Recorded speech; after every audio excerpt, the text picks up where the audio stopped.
Good morning student, myself Neetu Agarwal, your accounts teacher। जैसे कि हमने रेजोल्यूशन चैप्टर को स्टार्ट कर रखा है, हम उसके 2 वीडियोस देख चुके हैं। आई होप आपको इंट्रोडक्शन समझ में आ गई होगी, रेजोल्यूशन का मतलब समझ में आ गया होगा। एक क्वेश्चन हमने लास्ट वीडियो में किया था, उससे रिलेटेड पीडीएफ मैंने आपको भेजी थी, आपने किया होगा। आई होप आपका हो गया होगा वो क्वेश्चन। अब हम थोड़ा सा और आगे मूव करते हैं। आज हम इलिस्ट्रेशन नंबर 5 करते हैं। हल्का सा चेंज है इस इलिस्ट्रेशन में, एक नई बात और इसके अंदर ऐड हो जाती है। देखिए क्या है, XYZ 3 पार्टनर्स है,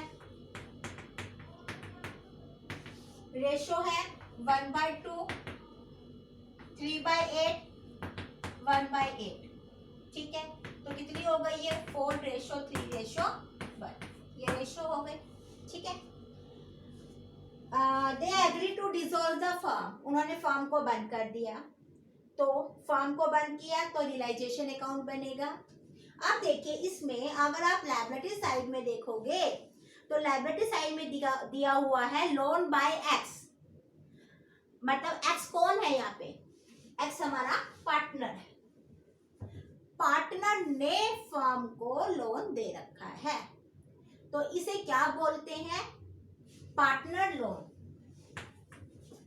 अगर कोई पार्टनर फर्म को लोन देता है तो इसे बोलते हैं इनसाइड लायबिलिटी।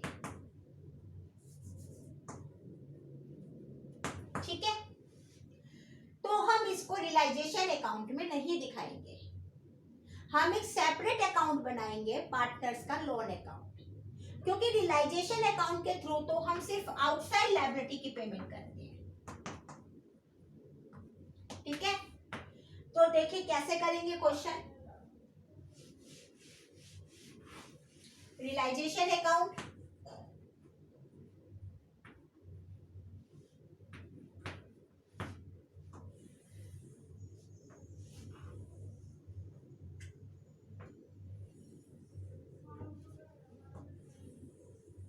ठीक है। इसके बाद आपका एक अकाउंट और बनेगा, एक्स लोन अकाउंट।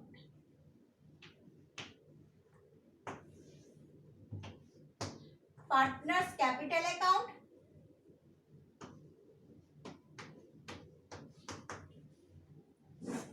कितने पार्टनर हैं, 3 partner, X Y Z,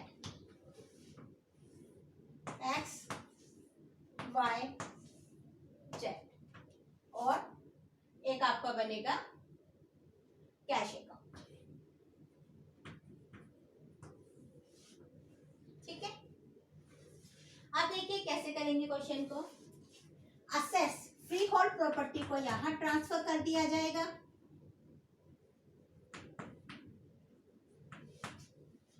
$1,80,000। Machinery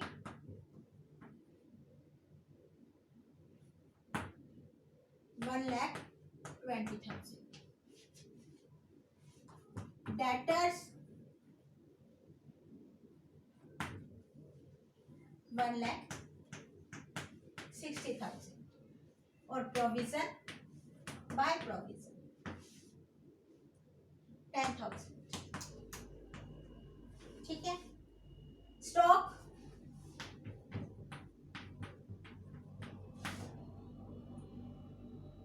$1,30,000। अब आगे कैश, कैश का ओपनिंग बैलेंस कैश में चला जाएगा। कैश का ओपनिंग बैलेंस कैश में। इसके बाद दिया हुआ है loan to Z. Loan to Z इसका मतलब है कि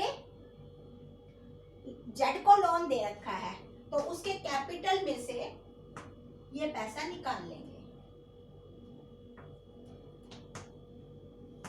उसकी कैपिटल में से ये पैसा निकाल लिया जाएगा। रिजर्व, रिजर्व को हम क्या करते हैं, पार्टनर्स कैपिटल अकाउंट में डिस्ट्रीब्यूट करते हैं, तो बाय रिजर्व। कितना अमाउंट है, 40,000। और किस रेशो में, 4:3:1 में हम डिस्ट्रीब्यूट कर देंगे। 20,000 15,000 और 5,000। ठीक है, उसके बाद क्या है, लोन बाय एक्स। तो by balance loan by x है, अलग से अकाउंट हमने लोन का बनाया और उसमें हमने 30,000 दिखा दिया। क्रेडिटर्स और कैपिटल, कैपिटल का बैलेंस 2 लाख, 1,50,000, 1,20,000। ठीक है, और क्रेडिटर्स और दिखा दीजिए।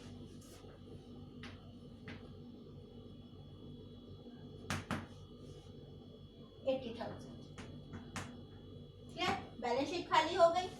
अब assets realise by cash. Freehold property realise हुई है 2,20,000 में। मशीनरी रिलाइज हुई है 1,10,000 में।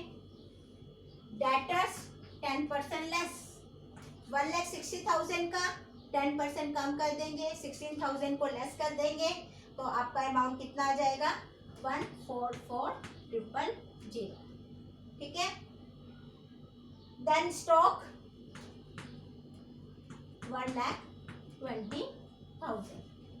गुडविल, हालांकि गुडविल हमारी असेट्स के रूप में नहीं दे रखी थी, पर फिर भी अगर गुडविल रिलाइज हुई है तो हम यहाँ पे गुडविल दिखा देंगे 40,000।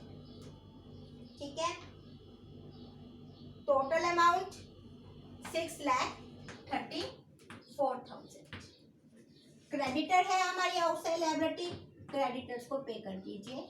कितना पे करना है क्रेडिटर्स को, 5,000, 2.5 लेस करके 80,000 में 2.5 को लेस कर दीजिए, कितना अमाउंट आ जाएगा आपका, 78,000। Expenses on realisation to cash, expenses कितने हैं, 5,000, and to cash outstanding rent 3,000। तो ये सारी आपकी लायबिलिटीज है, आउटसाइड लायबिलिटी है, जिनकी आपको पेमेंट करनी है। अब आप इधर की साइड का टोटल करोगे, इधर की साइड को माइनस करोगे, आपका जो डिफरेंस आएगा वो इधर आएगा और उसको क्या बोलोगे, प्रॉफिट। कितना प्रॉफिट आया, 48,000 का।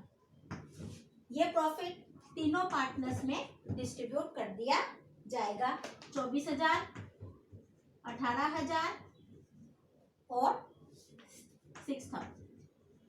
रियलाइजेशन का प्रॉफिट है बाय रियलाइजेशन 24,000, 18,000 एंड 6,000। लोन की पेमेंट कर दीजिए टू कैश। ठीक है, कैपिटल अकाउंट का बैलेंस सीडी करिए,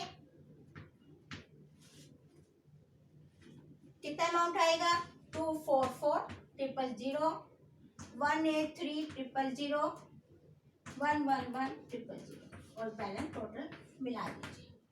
इतना समझ में आ गया। अब आगे देखिए कैश का, पैसा आया इधर, पैसा गया इधर। कहां से पैसा आया, टू रियलाइजेशन, असेट्स को सेल करके। कहां पैसा गया, लायबिलिटीज की पेमेंट में। बाय रियलाइजेशन क्रेडिटर्स को पे करें 78,000, रियलाइजेशन एक्सपेंसेस पे करें 3,000, आउटसाइड रेंट की पेमेंट करी, कितने अमाउंट की, 5,000 की। ठीक है, लोन की पेमेंट करी बाय एक्स लोन 30,000। ठीक, कैपिटल की पेमेंट करी तो वो भी इधर की तरफ ही दिखाया जाएगा। यहाँ पे कैपिटल की पेमेंट दिखा देना और फिर आपका कैश अकाउंट टैली हो जाएगा। कैसे, by X capital, by Y capital, Z capital. इतना कितना अमाउंट आएगा 244,000, 183,000, 114,000 आपका कैश अकाउंट टैली हो जाएगा। तो इस तरह से आप रियलाइजेशन का क्वेश्चन करोगे। क्वेश्चन आपका ठीक जब माना जाएगा जब आपकी सारी ट्रांजैक्शंस को कैश अकाउंट में शिफ्ट करने के बाद कैश का बैलेंस आपका टैली हो जाएगा। तो इस तरह से बस इसमें डिफरेंस क्या था, अगर किसी पार्टनर का लोन दे रखा है तो उसका सेपरेट अकाउंट बनेगा और जितनी लोन की उसको पेमेंट करी है वो बैंक अकाउंट में भी चली जाएगी। तो आई होप आपको ये क्वेश्चन समझ में आया होगा। Thank you very much.